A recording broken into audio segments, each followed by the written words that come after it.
Chapter 5, To Full Surrender of Hinds' Feet on High Places. Much afraid, together with sorrow and suffering, had crossed the desert, walked on the shores of loneliness, and climbed Mount Injury.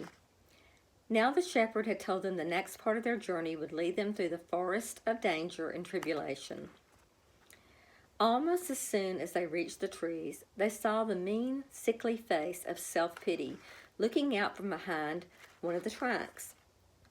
Poor little Much Afraid. Why should the shepherd lead a lame, frightened thing like you through dangers and troubles? Really, I think this time he has gone way too far. Resentment peered out from behind another tree. There are other ways to get to the high places. Tell him you won't go this way. This path is only for the strong and the courageous. Bitterness was next. What does he think he is doing? After all you've been through.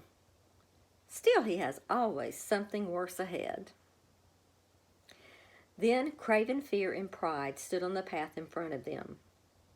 You will never make it through danger and trouble. You might as well give up and turn back.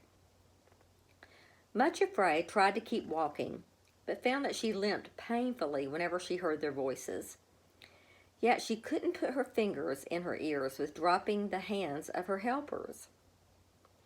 She stopped and asked Sorrow and Suffering if they had any suggestions. Suffering opened the little first aid kit hanging on her belt, took out some cotton, and firmly plugged the ears of Much Afraid. Soon her 5 enemies realized she couldn't hear them and became tired of bothering her. They left her alone but planned to somehow get her attention later. At first, the forest didn't seem very bad at all. The sun was shining and Much Afraid actually felt excited. Here she was walking through the forest of danger and not really minding. But the sun didn't shine for long. Soon, huge black clouds filled the sky. Thunder rolled in the distance, and the woods became very dark and very still. Suddenly, a bolt of lightning scorched across the sky, and there was a great crash as a tree fell to the earth. Then another streak of lightning flashed, and another. Soon there was thunder and lightning in every direction. The forest seemed to be groaning and shaking, and trees were falling all around them. The strangest thing was Much Afraid was still not really frightened. She spoke to herself words from the great book. Though 1,000 shall fall at your side, and 10,000 by your right hand, it will not come near to you. For I will cover you with feathers, and under my wings you will trust. Throughout the storm, she was filled with a sense of peace as she walked between her 2 helpers. At last, the storm rumbled off into the distance. As they stopped to wring the water out of their clothes and hair, Craven Fear appeared and yelled at the top of his voice, "Much Afraid! The storm is not really gone. It will be back, and it will be worse than before. Hurry back down the path and get away from these dangerous trees. There is just barely enough time to get away." "Listen," she said to her helpers, "I can't stand this any longer. Please help me, both of you." She bent down and picked up a stone and threw it at Craven Fear. Her 2 helpers actually laughed for the first time and started throwing stones toward the trees where the 5 enemies were hiding. Then, just ahead of them by the path, they saw a log hut. Thunder was again rumbling closer as they hurried through the door. Suffering immediately locked the door behind them, and they were certainly glad she did. The next minute, the 5 enemies were banging on the door and shouting, "Hey, open up! The storm is starting again! You can't leave us out here!" Much Afraid went to the door and called through the keyhole, the same words Craven Fear had spoken to her. "Hurry back down the path and get away from these dangerous trees. There is just enough time to get away."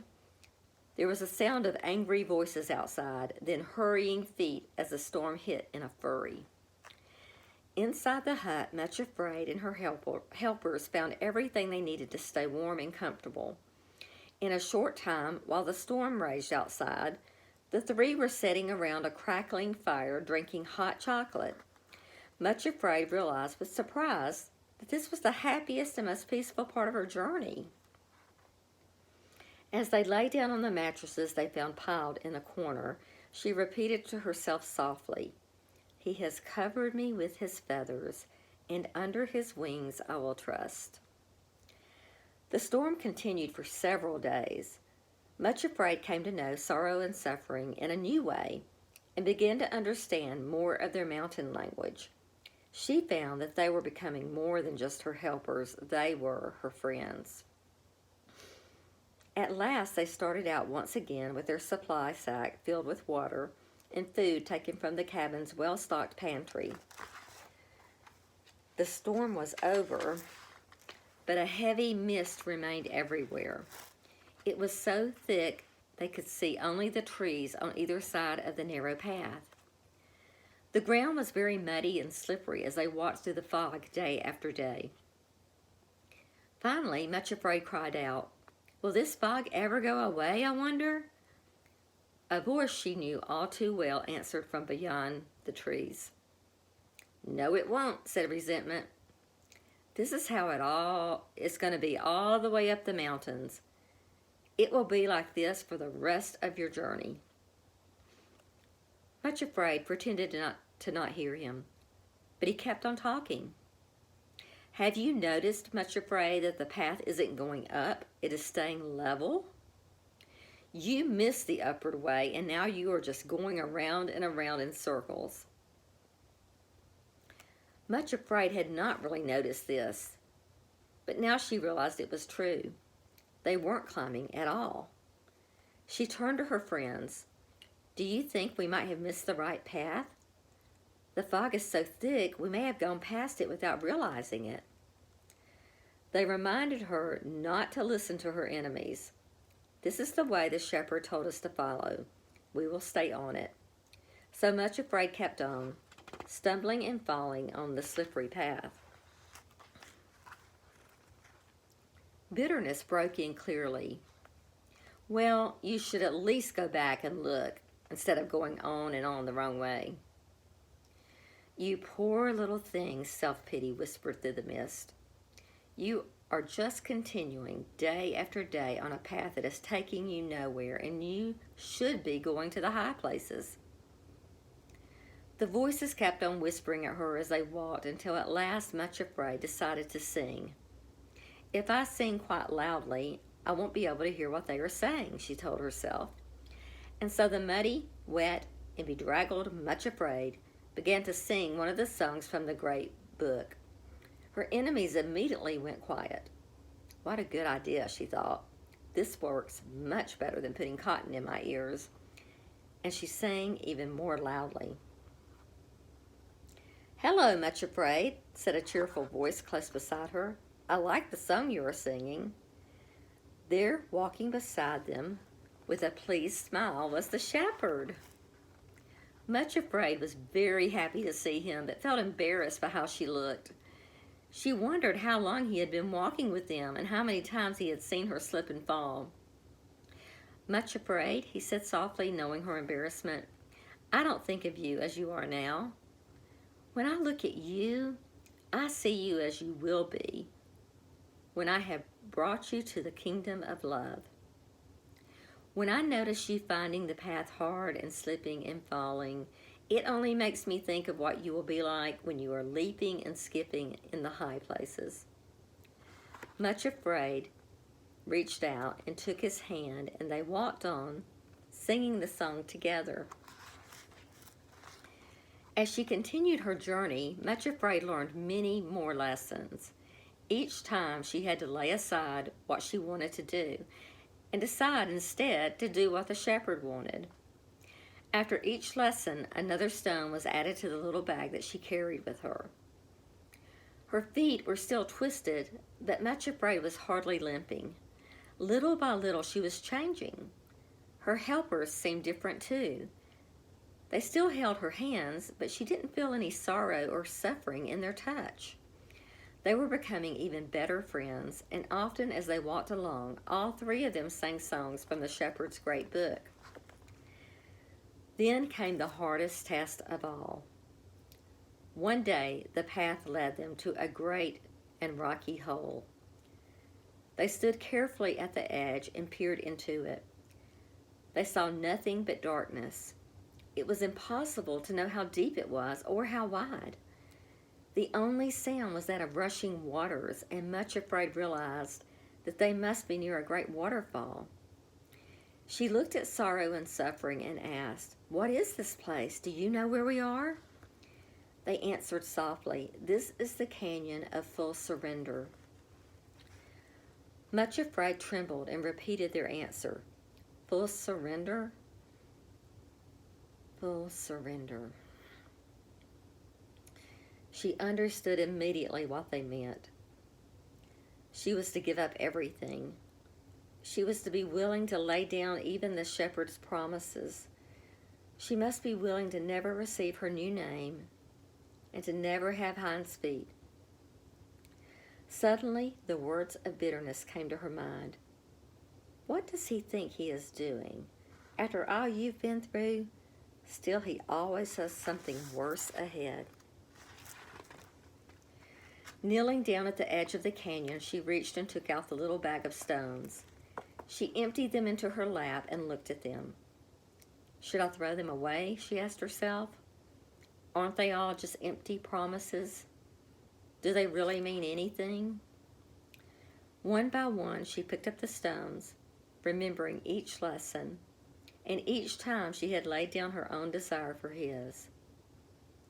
No, I can't throw them away, she thought. Even if he leads me into the canyon of full surrender, I will trust him. She put them carefully back into the little bag and stood up.